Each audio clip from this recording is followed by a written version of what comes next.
igahooda war si farxad u leh sina laga yaabo in uu adiga kuu saameeyo. waxaa xabsiga loo taxaabay oo garbaduub loo xiray ninkan oo ah aasaasaha ablicathonka weyn ee aad dunida looga isticmaalo lagana yaabo in hadda telefoonkaada ku jiro ee Telegram, Mr. Bevel Drof. waxaa lagu xiray dalka Faransiiska isagoo ka degay garoon dalkaasi ku yaala. markii la xirayay wuxuu watay diyaarad gaar ah, private jet. isteelkiisa wuu saxnaa, hal marna niyaddiisa ma soo gelin in la xirayo, maxaa yeelay bilyaneer ayuu ahaa. balse isla markii uu ka degay diyaaradda, ciidamo aad u fara badan ayaa kaxaystay, xabsina ku tuuray ninkan. ablicathonka Telegram waxaa la degay oo isticmaalaya hadda in ka badan 1 bilyan oo dad ah.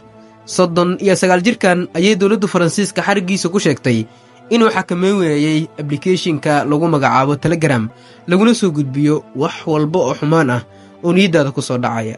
xadid iyo kontarool la'aan aad u baasanna ay ka jiraan. maxay tahay dhibaatada ka Soomaali ahaan uu nagu hayo ablicathonkan Telegram? aragtidaada qaybta hoose ee commentiga noogu reeb.